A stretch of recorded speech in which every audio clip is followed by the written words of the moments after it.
Hi everyone, I am very happy and glad to have Sebastian Stenzel with me here in Al Nadi podcast for a great interview. Hi, Sebastian. Hi, Fadil. Thanks for inviting me. Yeah, I'm very happy really to start with the biography, and I leave it to you. And I have many things to discuss with you, actually. Vast experience to be discussed here. Um, well, I don't know how interesting my biography really is, but uh, for me, there are 2 points that maybe are important for my work as an instrument maker. And one is that uh, as a child, I had a lot of time to myself. I was I had school in the morning, of course, but in the afternoons, I was mostly left to myself, to my own devices, to follow my own interests. Hmm. And and the other point is that there were many of such interests. Hmm. I was, as a child, I was very much interested in nature, for one thing. That might be because I grew up right next to a forest, and so I spent a lot of time in the forest, and to me that felt almost like a second home. Hmm. I just felt very much at home in the forest with the trees and everything. So much so that uh, uh, my mother had a hard time to bring me to wear any other clothes that were not brown or green, Hmm. because I wanted to kind of camouflage. I wanted to melt in with the forest. Hmm. Anyhow, but the other main interest for me was in all kinds of crafts, Hmm. and I always wanted to understand how things are being made and how things work. Hmm. So, for example, when one time in my childhood I became interested in baskets. So I tried to find out how baskets were made and started to make some baskets. Or I was interested in how clothes were made. So I ended up sewing my own pants and other things. Hmm. Or I learned even knitting socks and such stuff. Hmm. But the most important was always working with wood. Hmm. And my father had a small workbench in our basement in the cellar. And I spent a lot of time there trying to make things, also without anyone really teaching me. But it gave me a certain confidence that I could make things somehow. Hmm. And um, well, or an example for trying to understand how things work is my father had a drill machine which was not functioning anymore. So he gave it to me to slaughter it because he knew I was interested to open things and see how what was inside and how it worked. Yeah. So I completely disassembled this drill machine, and I couldn't find anything wrong with it. It all looked to be okay.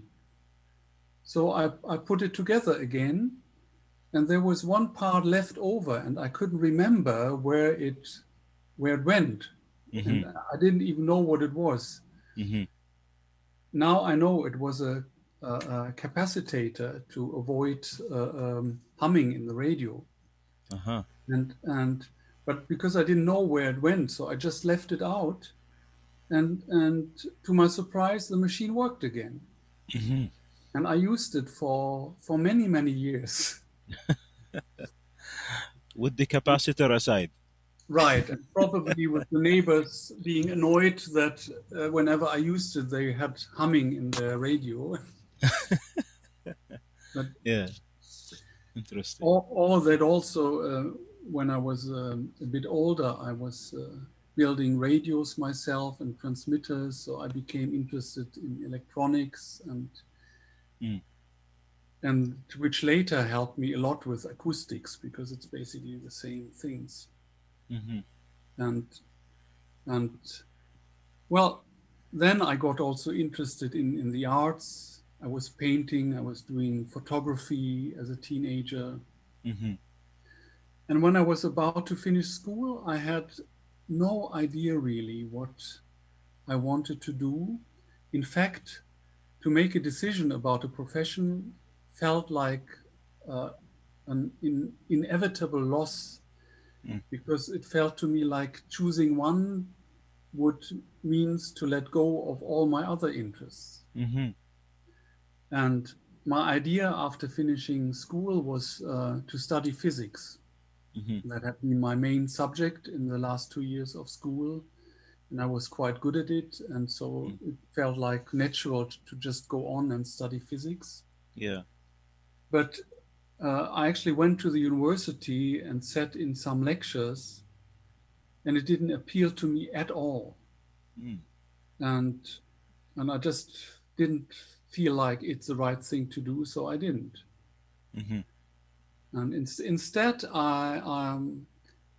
I have to admit, mainly for lack of a better idea, I mhm, started to study Chinese medicine in traditional Chinese medicine in California. mhm, And but I didn't want to stay there and came back to Germany only after half a year mhm, with the idea to continue with that somehow in Europe. mhm, But then fate took over, or mm, whatever it was, mhm, and I was steered back into instrument making, mm, which I had dabbled in, you could say, already as a teenager.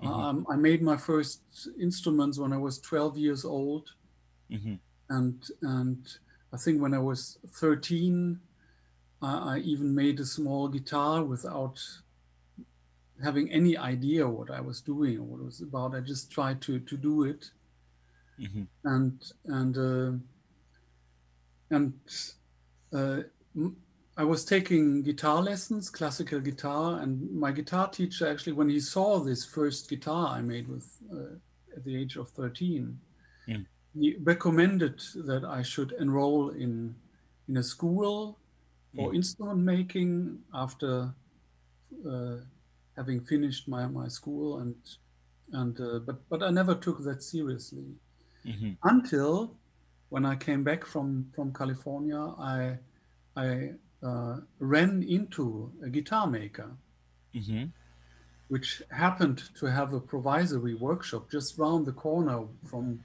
where I lived at the time in Munich, mhm, and just following an impulse, I just went inside and I asked him if he would apprentice me, and he laughed and he said no. And but we had a nice chat, and I left after half an hour mhm, with the very strong feeling that this was my future. He actually, even though he said no, he would apprentice me.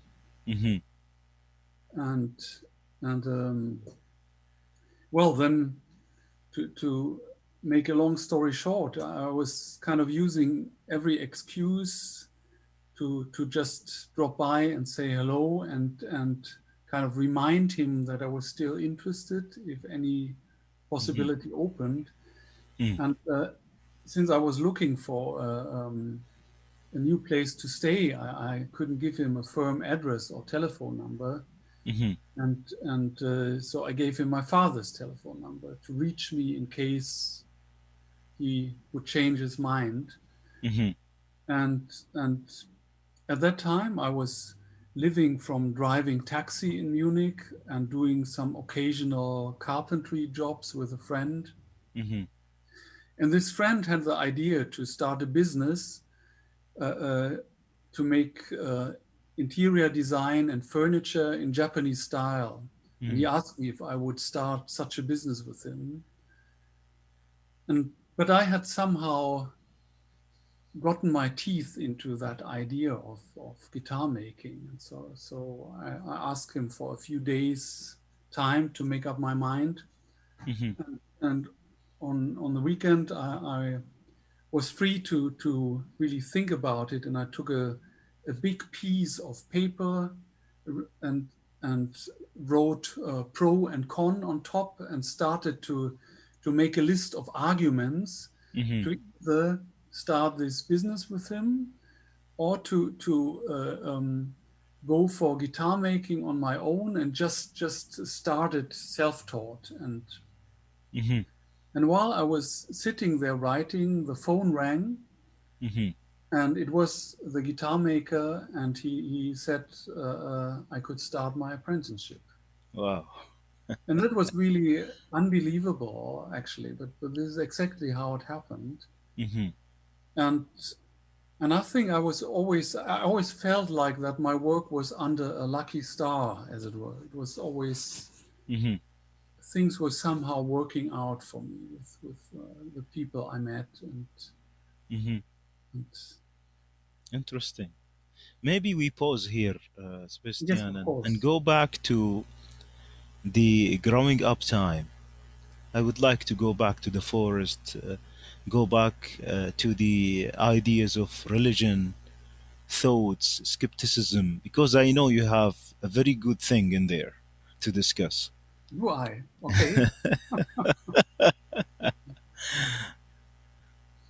Yeah, so I mean, I could see the skepticism is there in manufacturing or maybe making the ouds or the guitars, the way you see science or schooling, and the way you raise is like very independent. For example, I could even notice maybe lack of patience, or Yeah, maybe a realization that maybe this is not good enough to continue and put some investment in. The example of physics or schooling or maybe Chinese medicine. yeah. Mm. Absolutely. I was always very impatient, actually, Mm. and it in my work, my work needs a lot of patience, Mm-hmm. and I somehow learned to have that patience with my work. Mm. But when I was a child, uh, I remember it happened so many times that something I was making fell apart because I didn't have the patience to wait for the glue to set. Mm-hmm. And and sometimes the same happens, which Mm. reminds me of how impatient I really am. Mm-hmm. But not when I make instruments. I somehow learned to control myself in that respect Mm-hmm. when I build instruments. Uh-huh. And and it's uh, I think what you hinted at is that I was never interested in just copying things. I wanted to understand how things Mm-hmm. work, how they function, how they are made, Mm-hmm. and then make my own version of it, as it were. Mm-hmm. And Yeah. and it's I don't know why that is so, but I think anybody who has done any kind of creative work will agree that there is nothing to replace that when to be really creative. I'm convinced that all human beings do have the need to be creative in some field, some kind of way. And Mm-hmm. there is, of course, there are no limits to ways you can be creative. Mm-hmm. But I'm convinced that if you don't give yourself the possibility to be creative, you will become sick, Mm-hmm. either physically or mentally. Mm-hmm. And so that's just from my experience. And when you have had the taste of true creativity, of really working uh, uh, in the flow, as the psychologists call it now, Mm-hmm. uh, where you are totally concentrated on the process without your ego really being involved. Mm-hmm. That is you won't give that up for anything. Mm-hmm. It's just too good. Yeah, interesting. And I could feel, for example, when you mentioned that you did your first guitar, or maybe you tried a lot of things on your own without a previous training or apprenticeship. That also shows the muscle of research, questioning, finding out your way into whatever knowledge or skill you would like to require for succeeding at one of these problem solving issues. Um, well, I would say yes and no. Uh, um, I'm a great fan of common sense. Mm, I think it's very good to do research and to really uh, uh, to do your homework, let's say. mm-hmm, But the most important thing, in my opinion, is that you have a good common sense mm-hmm, and really question everything. Okay, does this make sense, or what am I doing here, or what is this research really about? Does it make sense what they are calculating there? And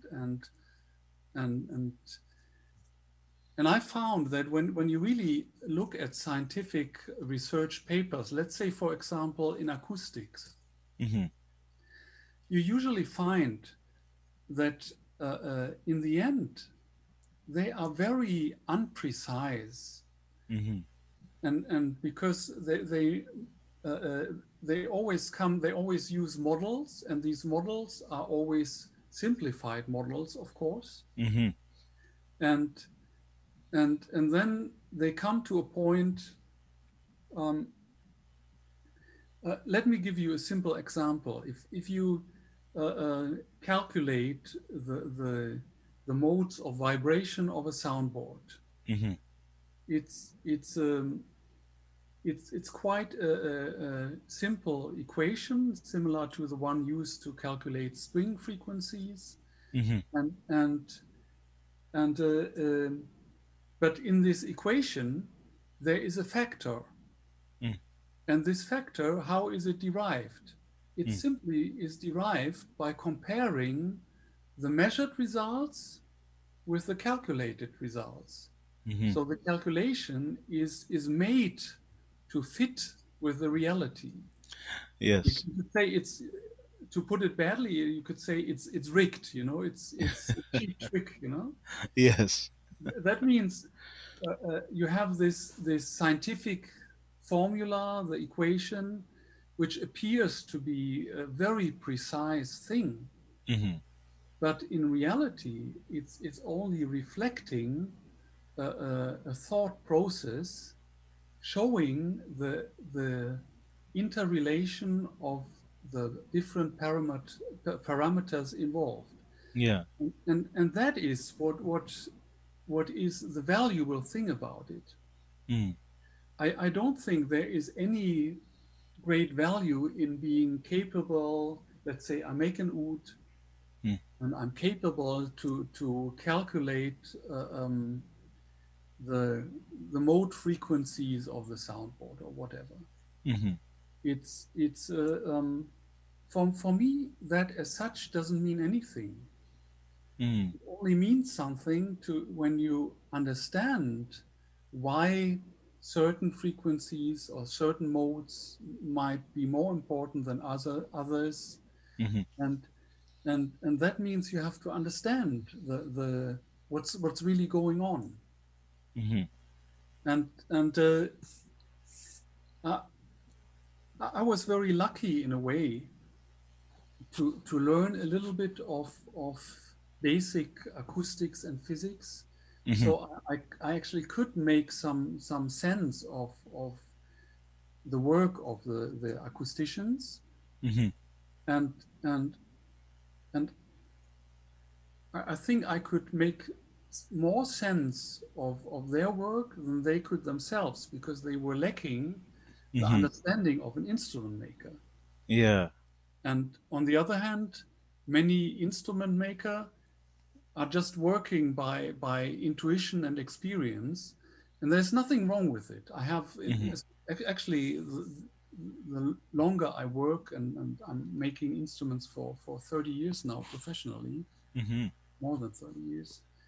It's I really have a great respect for tradition, Mm-hmm. and I see instruments almost as if there were beings Mm-hmm.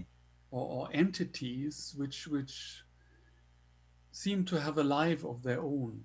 I mean, Mm-hmm. when um, an oud or a guitar, nobody really knows where it came from. I mean, we have all these historic research, and we find these stone reliefs in what's now Afghanistan from the first century Christian calendar, and showing something which might be an oud or barbat, and we have uh, um, actually, the violin family is a much better family, a much better example.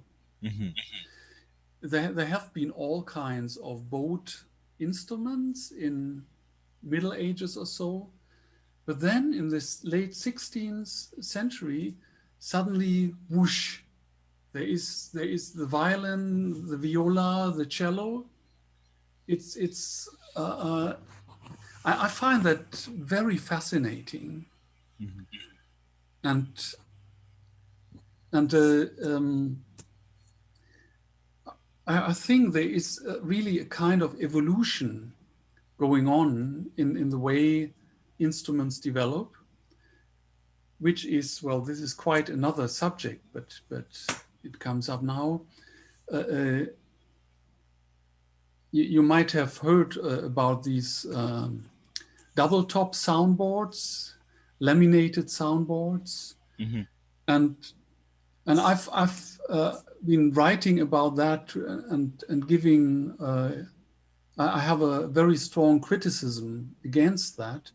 And one of the main points is that I say you can't, uh, uh, the instruments have developed over centuries Mm-hmm. in, and you can't just go and change the most important properties of one of the most important parts of the instrument Mm-hmm. and leave everything else the same. It's a complete, it would need a new instrument. Mm-hmm. But well, let's drop this subject. We can maybe pick it up again later. Yeah, yeah, it's very interesting, really, the way you see it. This actually make me insist to go back into the education and schooling, just to cover a small point of maybe reflection. Okay, Yeah, you keep me pulling back, and I keep going. that's interesting.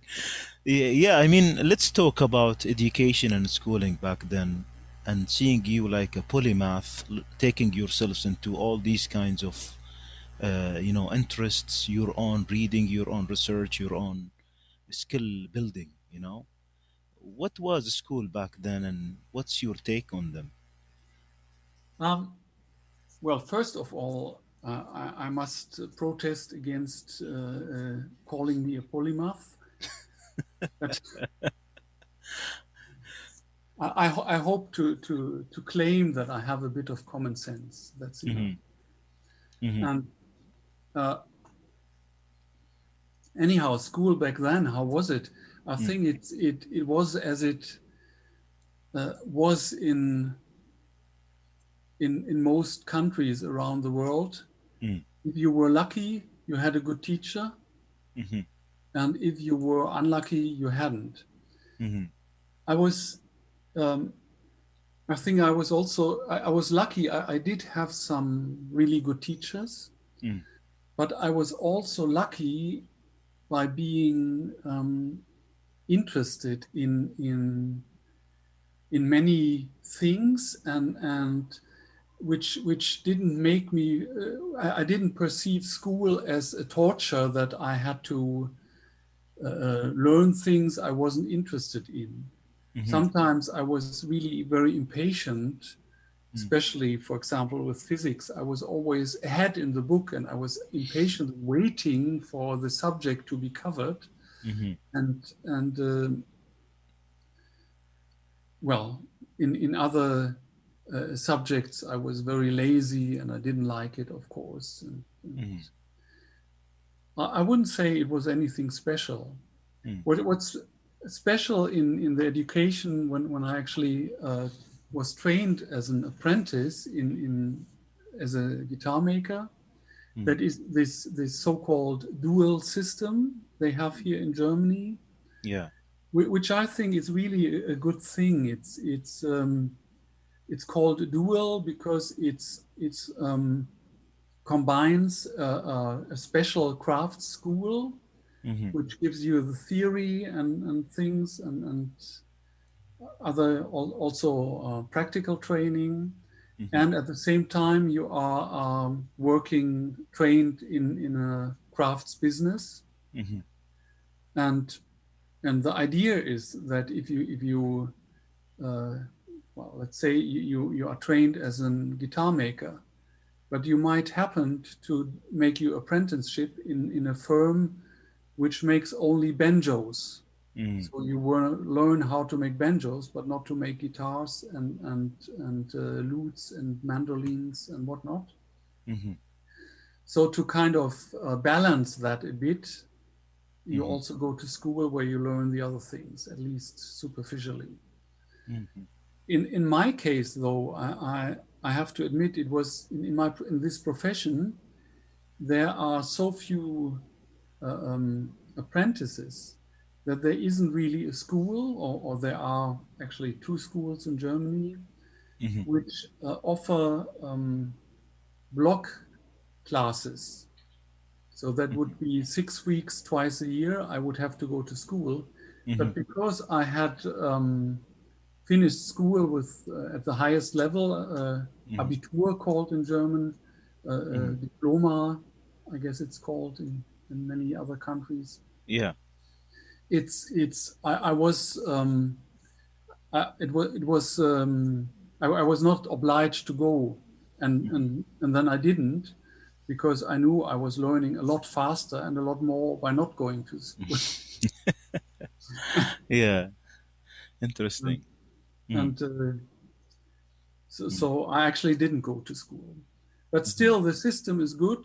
You end up Mhm. you do an examination. You in those days it was still you actually built an instrument as a for the examination, Mhm. and you had to make a give an example of your craftsmanship in a Mhm. 4 hour examination. There was a theoretical test and all this, Mhm.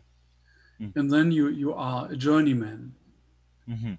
And that's the very traditional old medieval system of education in crafts. Yeah. And, Mhm. and then after being a journeyman for, I think, at least 3 years or so, Mhm. you are allowed to apply for the Masters of Crafts title and exam. Mhm. And that again is you go to school and there you also learn other things like bookkeeping and business law and the basic stuff at least. Mhm. and and such stuff and and well that I did in 96, at Mhm. least the part for the crafts, the theoretical stuff I finished in 98. Mhm. And then you have the title of Masters of Crafts. Mhm. and and Interesting. in those Mhm. days it was still obligatory. If you wanted to open your own workshop, you Mhm. had to have this Master of Crafts title. Mhm. Otherwise, it could happen that somebody would sue you and you were had to close your business or something. Now this is not the case anymore. It's an open profession. Anyone who can do it can do it, Mhm. and people learn from YouTube now. Yes. But I'm glad I learned the traditional style. Interesting. Just hitting into what kind of training, Sebastian, have you received? If we go on the timeline, what kind of training did you receive? And if you would like to mention important chronicles. Ooh, you mean including everything? No, things that are important for our discussion here. For the Yeah, for the instrument making. Actually, that yeah. was once I started with that. Uh, um, I think I was 23 years old when I started my apprenticeship. Yes, Mm, and uh, uh, ever since it was really I was just going straight. mm-hmm, It just went on. It's so I did this Master of Crafts exam, and I had opened my own shop in '96, mm-hmm, and and uh, and well, it just kept going. I just kept going, mm, and well, an important thing, of course, is that I wanted to uh, build ouds from the very beginning, yeah.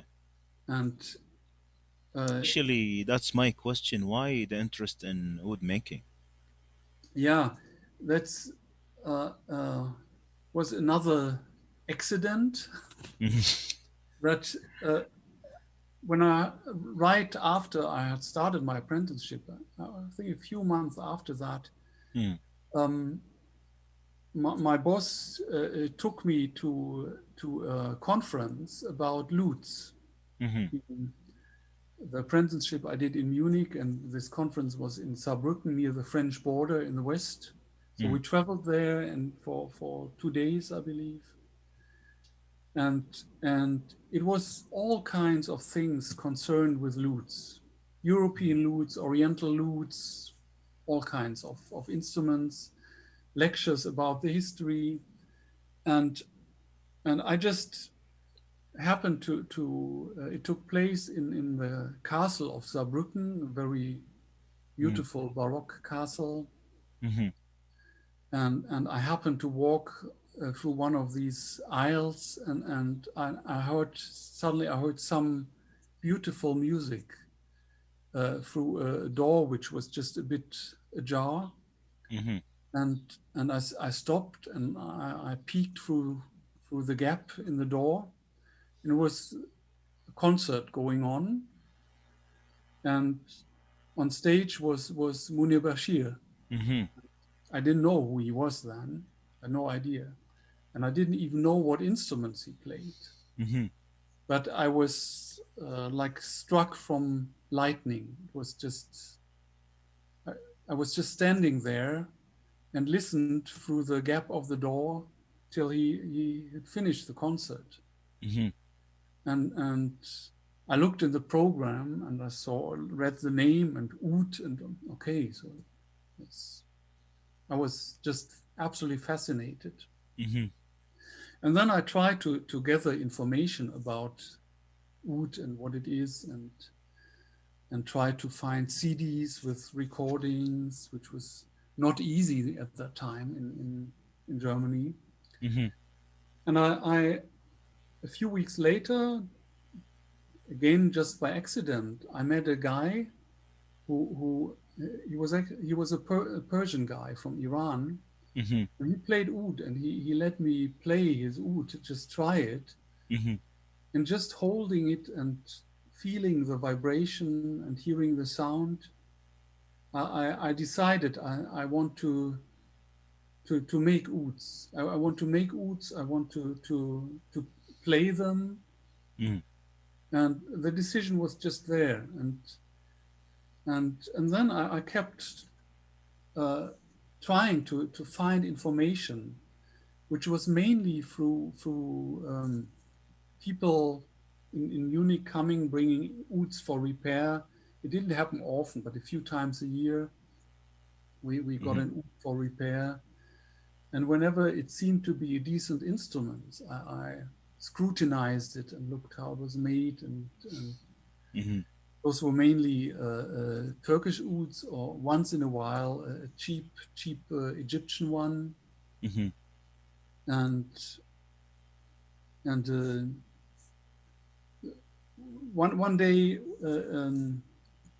I repaired an oud which was from what's his name, Faruk Turinc from Uh-huh. Turkey, Yeah. and and that was quite good, the best I had seen until then. And I actually made precise drawings and measurements and and then started. I had no idea about the interior, but Hmm. I knew a bit about European lute making.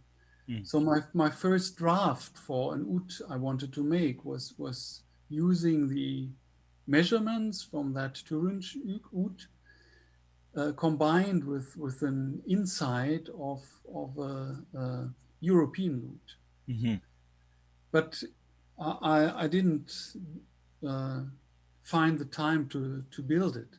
But I actually already made the first parts for the pack box and things, um, which I later made a point to actually use in my very first oud, Mm. which I built about eight, I think it was 18 years later. Wow. Now we come to It took, patience again. See yeah, the it took patience a in. long time. And, Yeah. and well, uh, another story is when I actually came to finally make my first oud. That was I think it was in 2008 probably. Hmm. I had moved to the area of Freiburg, and um, a man came to visit my workshop to try guitars, and he lived in the same village. And Hmm.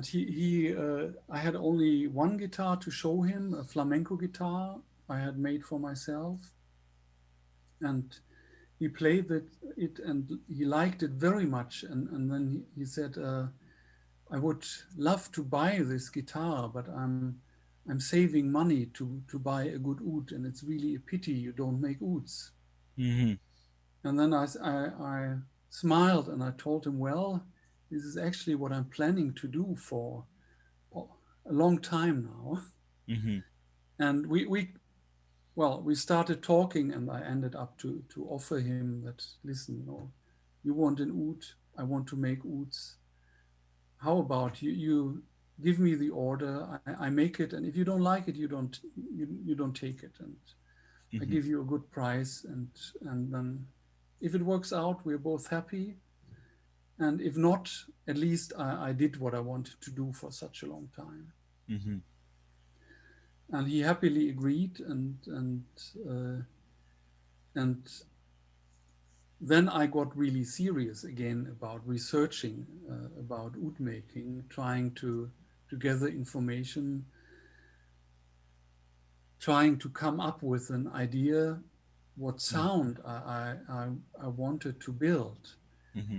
And I knew by then I had listened to quite a lot of oud music, and the only sound I liked was the sound I heard in the old recordings from the 60s or even older. Hmm. And I hadn't seen uh, any oud which I really liked. Hmm. And and even though I greatly admire Munir Bashir, of course, I Hmm. never liked the sound of the ouds he played. Hmm. And so I knew it wasn't that. I was more looking for something else. But I really, I didn't know what. I was a bit at a loss. Hmm. And so in the end, I, I was, I ended up with going by pictures. That sounds very strange, maybe. Hmm. But I always found that if I see an instrument, I have an idea about its sound. Hmm. And Wow. and there were, but it's also I have. I had given a lot of thought about uh, the relationship, for example, of the circumference of the soundboard Mhm. to the sound it makes, because it is very influential, of course. The tighter a bend is of the edge, the Mhm. stiffer the edge will be. And the stiffness of the edge is one of the most important factors in how the instrument will sound and will react. Mhm. So I would say I had a very clear idea about what shape I wanted. And Mhm. this shape I had in mind, I found in some old Egyptian and some old Syrian ouds. Mhm. And so I just printed out pictures I had found in the internet of these old instruments and thought, okay, this is something to go by as Mhm. far as the shape is concerned. Mhm. And and then I heard about that Richard Hankey, he's an oud maker in the US. He had actually restored such an old Nahad oud Uh-huh. with a very similar shape. And I wrote an email to him asking for if he could give me information about the inside of the bracing and things. And then he wrote back, "It's all in my book." Mhm. And so I didn't know about this book, but then I said, "Oh, great!" Then I immediately ordered his book, and and but when I received the book, I didn't find it helpful, and I was a bit um, uh, disappointed about its um, the value I found in it. Mhm. And but then something strange happened, because then I was disappointed not to find what I was looking for in the book. But the same night, I had a dream, and in this dream, I was walking along a beach, and on this beach there was a little house. It was like just a white with white walls, little square house. And I went inside, and inside it was like a museum with exhibits, and and there was one wall with a hole in it. And I looked through this hole, and behind that wall, looking through the hole, I saw the soundboard of an old Nahad oud. I just knew that it was this. And I was in the dream, I was getting very excited that this is unbelievable, I'm in this dream and I'm seeing what I've been so desperately looking for. Mm. And so I told myself, okay, look really close and remember, and I tried to guess the measurements. Mm. And so I woke up in the morning and quickly made a sketch, and you won't believe it. It was when I uh, um, um, years later, when I worked with Albert Mansour in Beirut. Mhm. He had an old Nahat oud in his workshop, in his possession, Mhm. and and he had given it a new soundboard, Mhm. which probably was an improvement, to be honest. Mhm. But when I saw it, got very excited, and I said, "Do you still have the original soundboard?" And he said, "Yeah, of course, it's somewhere there in that cupboard." And Mhm. I looked for it and found it, and it really looked exactly as the one I had seen in my dream. Mhm. Well, truth be told, there isn't that much difference really in ouds from that period. They are pretty much made the same way, but the differences are in the details, of course, and it's all about details in instruments making. It's Mhm. small things can have a big influence, of course. And Interesting. yeah, that was quite fascinating. Mhm. Yeah, Well, maybe. I managed to Mm. go somewhere else again. Hmm. Which was? Well, to coming to working with Albert Mansour and making, I mean, starting from the subject of education. Yeah, yeah, yeah, exactly. I mean, we will stop by the encounter of Albert Mansour. But let's have a break now and listen to some of your odes, and then Okay. come back to this fascinating storytelling, really, and the experience we are sharing here. Okay. What would you choose for us to listen? Um, um, well, actually, I would like to start with the recording Mustafa Said has given me from where he plays the oud I made for him on his balcony in Cairo, Hmm. and and that oud I made was it yeah last year in spring, but then it took some time that we could meet and I could give it to him, Hmm. and it's an oud I made with a bowl from Padouk, a wood from Africa, which he likes a lot and which is certainly very suitable also to make oud bowls from, Hmm. and spruce soundboard. And yeah. Yeah, let's listen then to it.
Sebastian, I would like to pause and discuss the resources.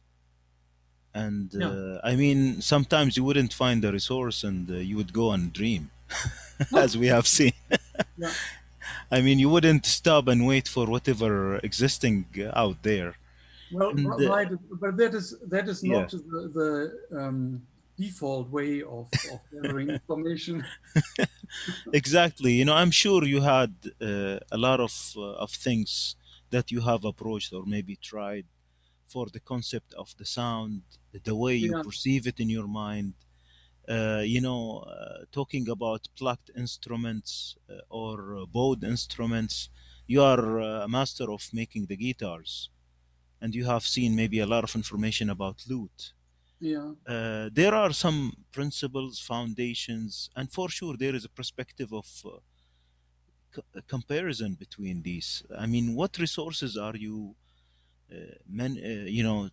accessing, and what sort of knowledge or skill set you are bringing up from them? Yeah. Okay. Good. Your question about resources, Mm, um, I'll take it refers to resources of knowledge, mhm. because we could also talk about resources of material, of course, Sure, sure. and or tools for that matter. Mhm, But regarding resources of knowledge, um, I've I've always tried to find whatever I could get, mhm, and, and but sometimes not too extensively, which I say because sometimes I found things where I thought, okay, oh, if I had looked more thoroughly, I could have found this years ago. mhm, But well, better late than never. mhm, But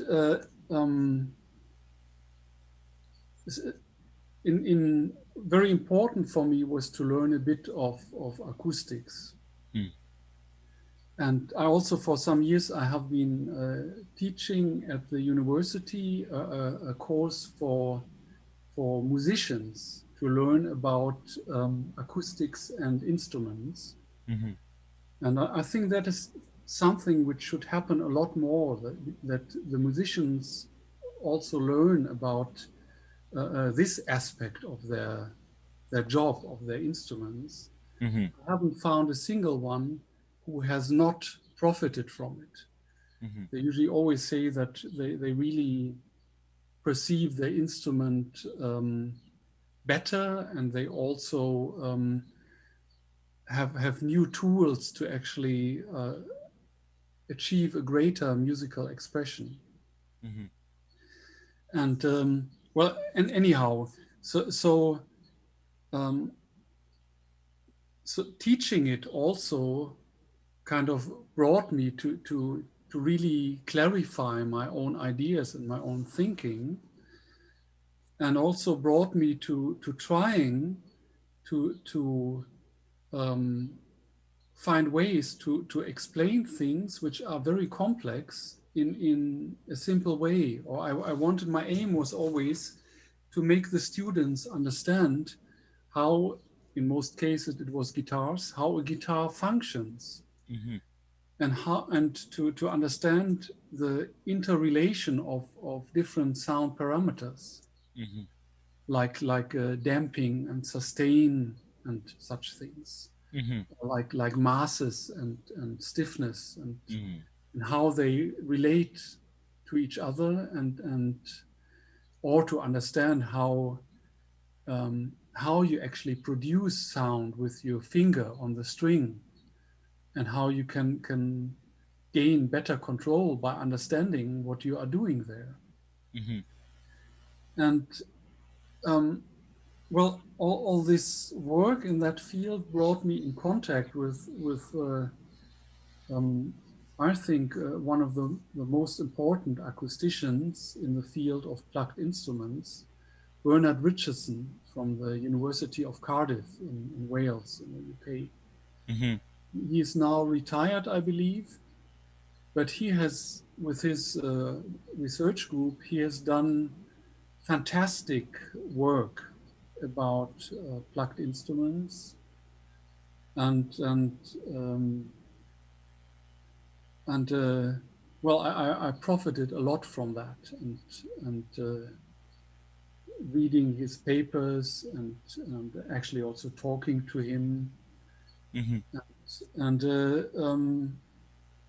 that is something I would recommend to all my colleagues to follow up on. I Hmm. can give you a link which you might put in at the end or so to one of his most important papers, Yeah, and then people can go from there if it they're would be interesting, really. interested. Mm. And there are, for example,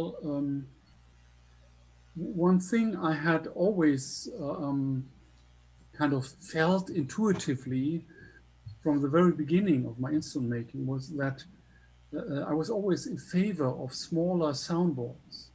Mm. And there are lots of historic examples, of course, but there was a tendency, especially in the 80s, 90s, to make larger instruments, and I always felt that was wrong, but I couldn't have explained why until I read the papers from Bernard Richardson, Hmm.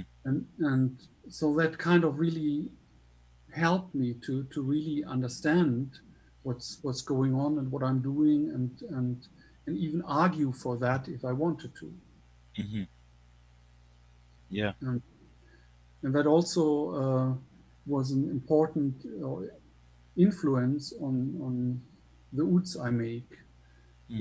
which have a shape which allows to make a smaller soundboard. Hmm. Yeah, hopefully we see some of these suits shortly. But what about the other resources you mentioned? So these are like knowledge and concept resources versus natural resources. Yeah, well, natural resources, there are two parts. There is Mm. the wood, of course, Hmm. and that really is I would have probably stories for many hours Yeah, about wood. yeah. Sometimes it's just a small special piece of wood you find, Mm. which is just inspiring you, and you want to make something from it, or for example, there is, well, I can just Hmm. show show you. Hmm. uh, well, this is Hmm. an oud I made from the bowl is made from a piece of cherry, Hmm. and I found it, the wood, with my neighbor, a furniture restorator, Hmm. and and he it's a piece that was enough for to make two oud bowls from, and I saw it, and I've never seen a piece of cherry like this. Cherry is not an especially good wood for making instruments from, in my opinion. Hmm. In some combinations it works fine, but it has to be good. But it's not one of my favorites for sure. But this one was absolutely exceptional, Hmm. and and and so when I asked him to sell it to me, he gave it to me as a gift, and and I made a beautiful instrument from it. Hmm. And this is, I like such stories, and I think most people do. Or I have some soundboards, for example, from cedar soundboards from Canada, which come from a tree which burned in a fire in the 1930s, and then just stood dead in the forest until it was cut down in 10 years ago or so. And the wood was in perfect condition. Hmm. And that is just fascinating. And it is a very fascinating wood. Hmm. And actually, this story from this tree inspired uh, rather famous American poet to write a poem about it. Hmm.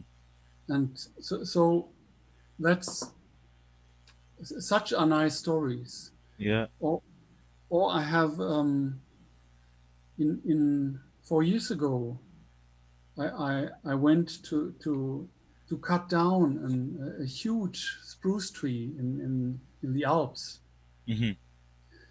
which I hope is the last tree I really cut myself, because it is just a ridiculous amount of work. It would be much cheaper to go to the wood merchant and just buy the best soundboards I can get. Yeah. But it's an experience I wouldn't like to miss. Hmm. And the sound of these soundboards I get from this tree, I started to work with it now.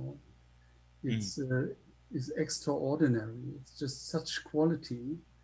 And sometimes I wonder if it's really the wood itself, the tree, which is so good, or if it's my relationship to it, which is also influencing the sound I get from it. Yeah. And and Interesting. yeah, that is. I mean, this is also to to mention this at this point.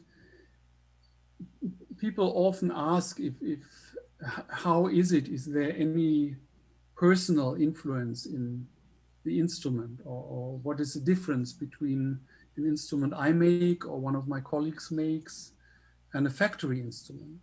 Hmm. And I think there's a huge difference, because in when I make an instrument, it's, you could say it's the sum of thousands of subjective decisions I make. Hmm. You know, every single step of the work, every little chip of wood I decide to take off or to leave, it is a subjective personal decision I make. So in the end, the instrument is a sum of all this subjectivity, as it were.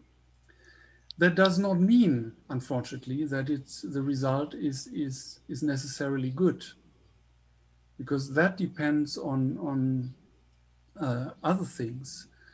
Most of all, if the instrument is, if you have a clear concept of what you want to do, if you don't have a clear understanding and a clear concept of what you are making, then the result can be very arbitrary, can go one way or the other, whatever aspect of uh, your work is getting the upper hand, as it were. It's But if you have a clear concept where everything you do goes in the same direction, then you will achieve a very good consistency. That's, in my opinion, the most important thing about consistency. There is, I hear colleagues of mine talking about, okay, you have to be very precise in your measurements and blah, blah.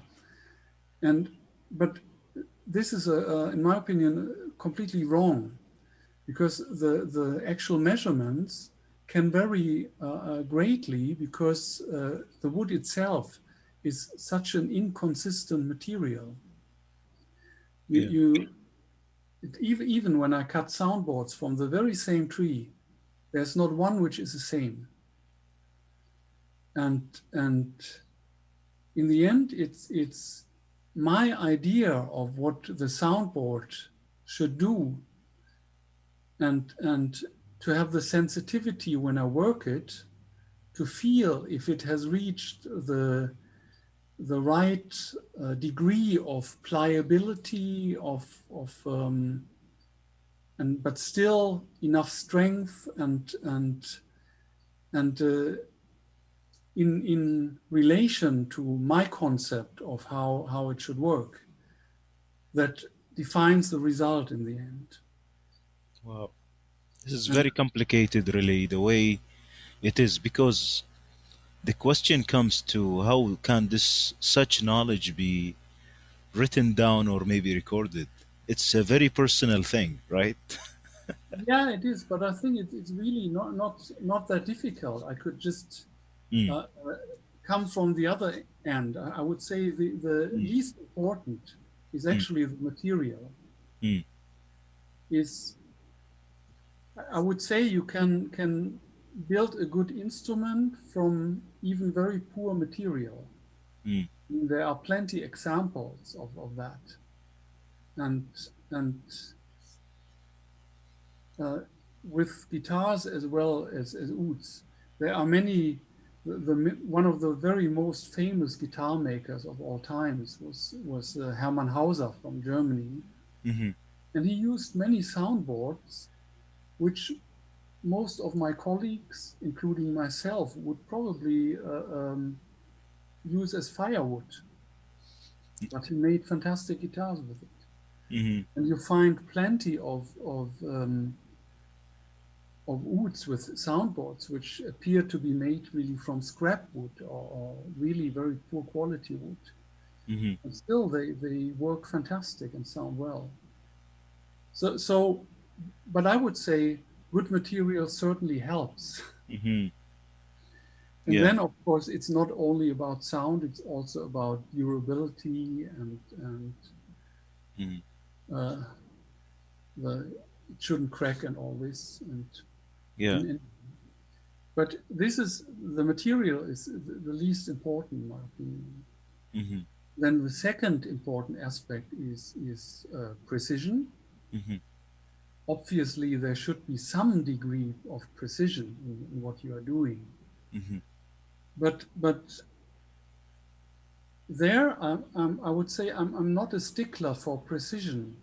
I've seen absolute masterpieces of instrument making, which appear to be made rather unprecise. mhm, When you look inside, they might look a bit crude or anything, but for somebody who understands, you can see whoever made this, he knew what he was doing, even though the cuts are crude and rough. mhm, But still, of course, precision is an aspect. mhm, There's no doubt. But it's not the.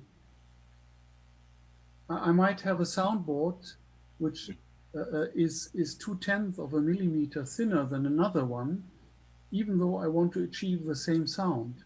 mhm, But this specific soundboard requires to be 2/10 of a millimeter thinner. And that's in soundboard thicknessing, that's a lot. mhm, It's a, well, anyhow. And then now the third and most important aspect for consistency is what I mentioned before, mhm, that you have a clear concept and an understanding of how the whole thing is working.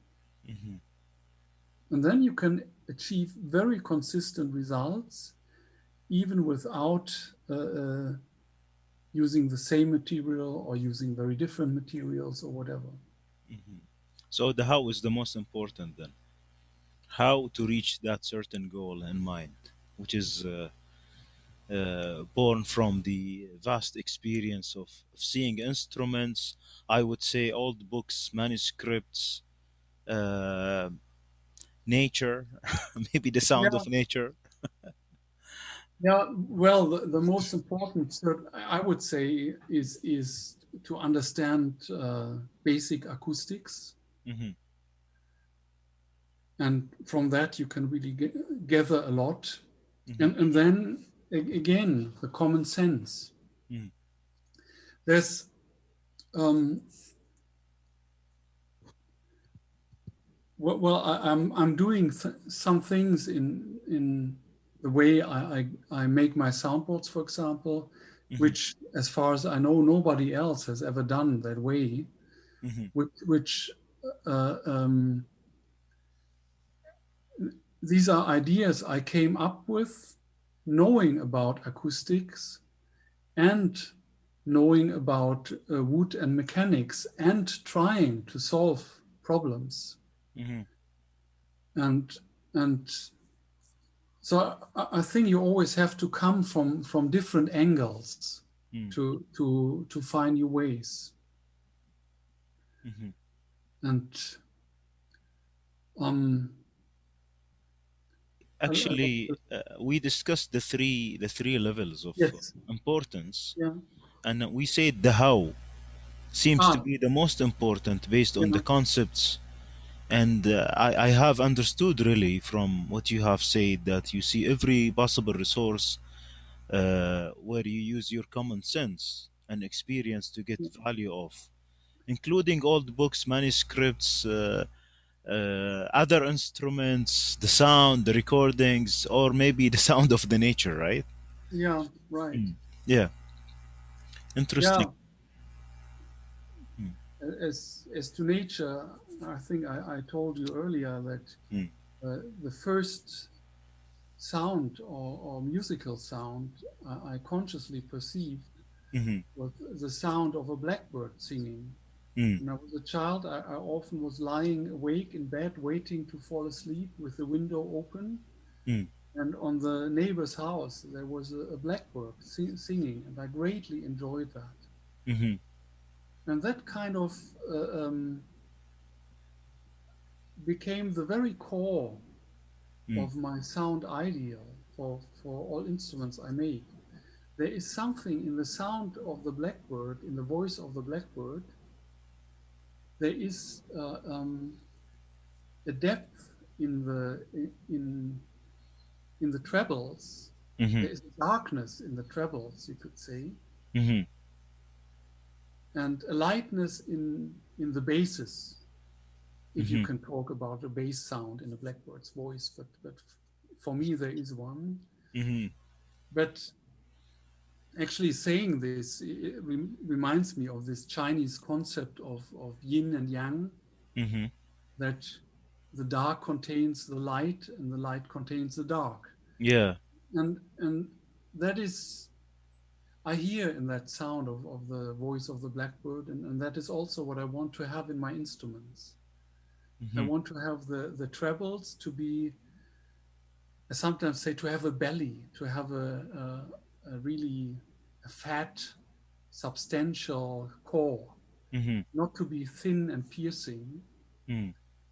And and I want my basses to have an airy quality, have lots of overtones which make them alive and interesting. Mhm. Interesting. By the way, the blackbird is maybe the name Zuriab. Yes, They yeah, say that Zuriab is the common blackbird. So yeah, see how things are all connected, and that's Zuriab is a master of oud, right? yes. Well, one of the earliest ones. Interesting. Sebastian, would you like to have a little bit of demonstration of what you have in the workshop, what you are working on? Let's just get a feel of what you are describing. Really, so Yes, exciting. yes. Why not? Well, let's start. I have to somehow hold this here. Hmm. The mess of my workbench, and I'm currently I'm currently making four instruments: two ouds and Hmm. two guitars. Hmm. And this is what I call my new oud, or my new shape, Hmm. which is very well. You can see it probably better from It's so unique, really, the way it looks. behind. Um, that it's a lot flatter than half the diameter of the soundboard, which allows me to make a smaller soundboard, Hmm. and at the same time have enough volume in the body to get a good get a good bass. Hmm. And also it makes the the oud very comfortable to hold, at least Hmm. in most players' opinion. It's you can have your arm rests very comfortable on the bowl rather than on the edge of the bowl, Hmm. and and I find that very comfortable. anyhow, this shape is really quite radical, and I made just recently a new one which follows the same concept, Mm-hmm. but is a bit less radical. It's the light. I try to come from this side, and Yeah, it's very clear. yeah, Mm-hmm. it's yeah. I think this way you can see it well. Mm-hmm. It's also uh, still a relatively small soundboard. The soundboard width in this one is 34 centimeter. Mm-hmm. The other one is only 32, and and but the volume is actually quite large with this one, Mm-hmm. and so it has gets a very good bass. It's very difficult to build Mm-hmm. because unlike most ouds have a more or less spherical shape, Mm-hmm. like the cross section is a half circle, and that means that all the joints of the ribs Mm-hmm. are completely straight. You can just pull the rib over a plane and make it straight, and then it should fit. Mm-hmm. With this shape, it's every joint is convex or concave, and I have to it takes quite some time to make it and fit it. Mm-hmm. But I'm I'm getting faster and faster, Mm-hmm. and I'm at the same time I'm finishing two guitars. Mm-hmm. This is these two here. They are the varnish is almost finished, Mm-hmm. and so I'll try to work in a rhythm of having two guitars or two instruments being varnished. Mm-hmm. I only make French polish with shellac, Uh-huh. and while this is happening, which needs a lot of drying time in between, I start making two other instruments. And when those are being varnished, I start with the next round, preparing for the next four. But then actually, I start to assemble two and try to get into such kind of rotation, Mm-hmm. which in most cases never works out. So, well, you can see everywhere there is wood Yes. in the workshop, and and this is only a small part. I have a wood shed outside Mm-hmm. where I have larger pieces, and then I have it's still almost 4 cubic meters of this spruce Mm-hmm. I cut 4 years ago. So there's a lot, and this is this bandsaw here Mm-hmm. is one of my most favorite machines. It's a very good saw, Mm-hmm. and it's was made the same year I was made in 1966, and and they don't make such quality nowadays anymore. Mm-hmm. And and the table can be tilted quickly, Mm-hmm. and that is helps a lot with resawing soundboards or all kinds of things, which makes it the perfect saw for instrument makers. Mm-hmm. Behind that, I have a smaller bandsaw too.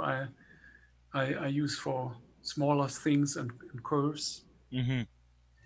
And there is a well here I have an array of smaller machines.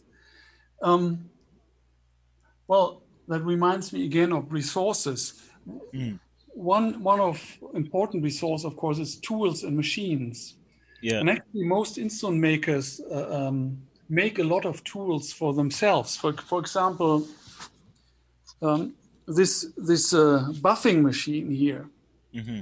is I built myself because to buy one which fulfill the needs I have, is very very difficult Mm-hmm. and or very costly. I think to buy one which would be the right thing for me would have cost me like 7,000 euros minimum or so. Oh.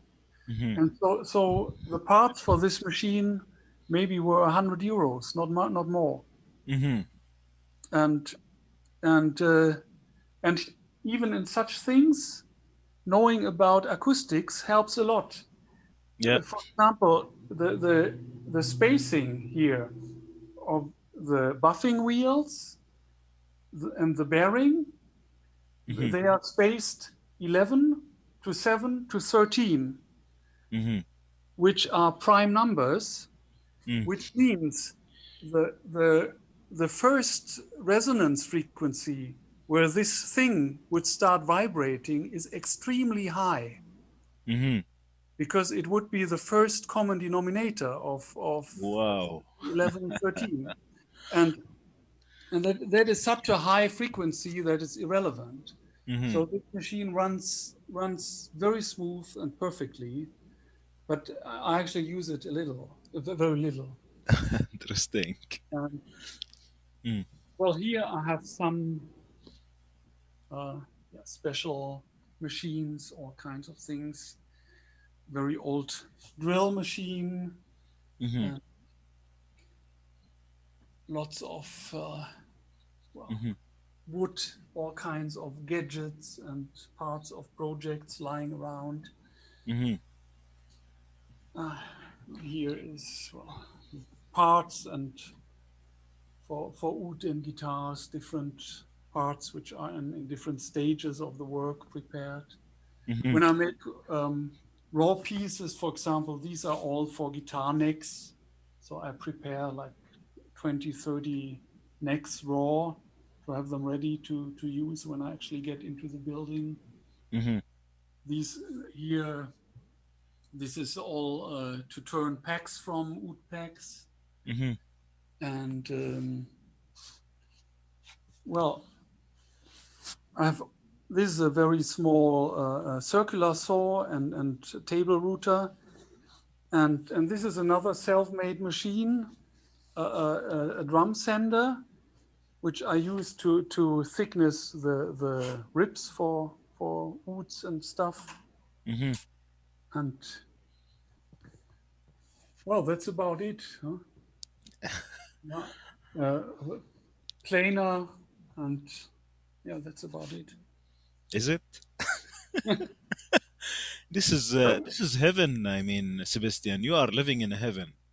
Yeah, sometimes I think so, not always. But well, what's really interesting is you can't really see it in here. Mm-hmm. This is a very important thing, this shelf, Mm-hmm. because it's I use it for in assembly to glue. I have wooden sticks which I can prop in here, Mm-hmm. and instead of using clamps, and I use it to glue the bars on the soundboard, for example. Mm-hmm. And here are different, mostly guitar. I think it's no one wood soundboard, but mostly guitar backs and soundboards. Mm-hmm. And Beautiful. I have this little cabinet here. It used to be a small office, but I keep it as a gluing room because I need to dehumidify it, Mm-hmm. the air when I assemble the instruments. In Germany, the climate is very humid, Mm-hmm. and so most of the times I have to run the dehumidifier to get the air humidity low enough to assemble the instruments. Otherwise, they would uh, tend to crack, and when they come in a dry climate, and Mm-hmm. that's not wanted, of course.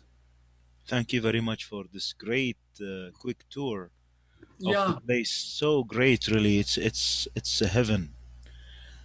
So beautiful. And here we have a lot of things happening like every day. I don't know for how many hours. yeah, Yeah, Sebastian, would you like to have another piece of music played on one of your roads? Yes, of course, always. Yeah.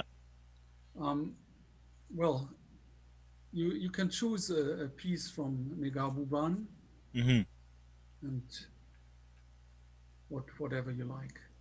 Sure. So anyone of Nagar's playing on your roads. Yeah, please. Okay. So we will enjoy one then. Okay.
Sebastian, would you like to touch again into the concept of copying versus problem solving? I see even, that you are creating your own machines and your own equipments. And I'm sure there are a lot of things that you came up with as a solution for approaching for example, a gluing issue, or maybe a sound, or maybe bringing up this kind of complex oud. The way I see it is so complex, maybe so simple, to just to produce an imagined sound, right? Yeah. Um, well, I would say there is nothing wrong in copying if that's what you want to do, Mm-hmm. but I just find it rather boring. Mm-hmm. So um, to me, it simply never appealed. Mm-hmm.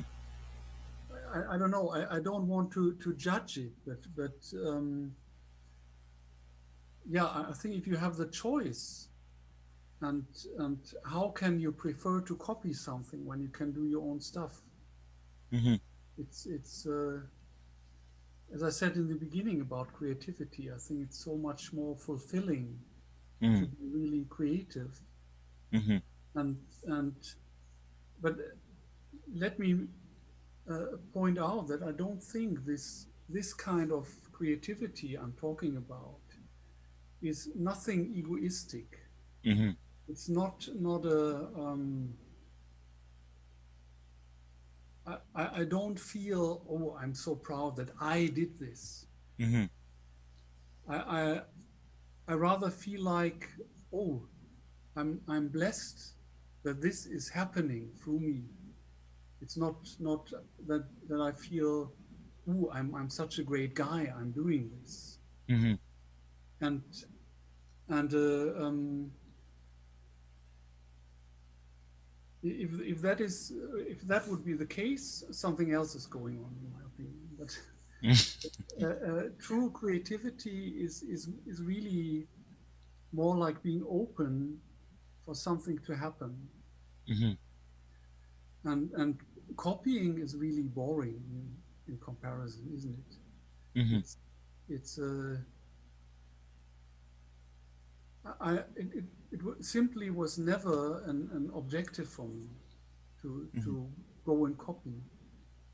I can't really say why, but it never appealed to me.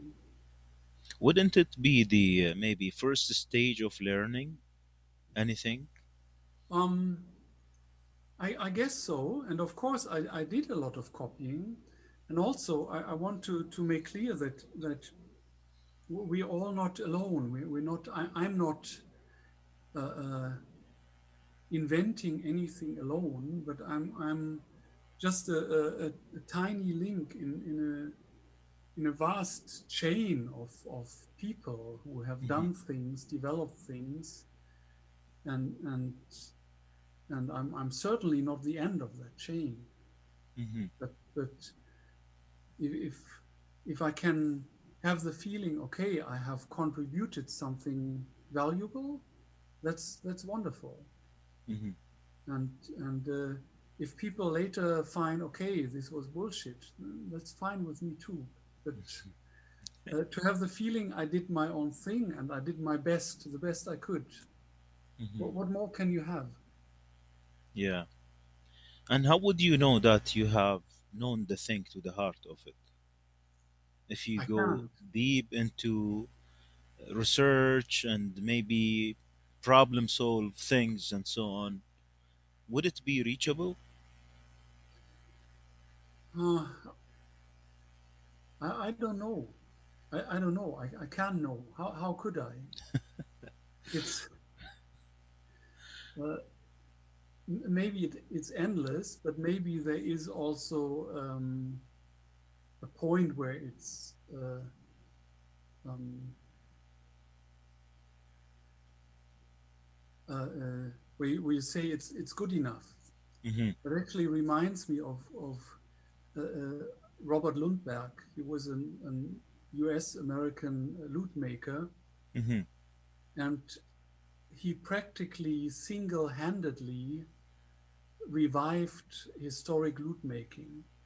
mm, In the middle of the 20th century, practically all knowledge about European lute making was lost.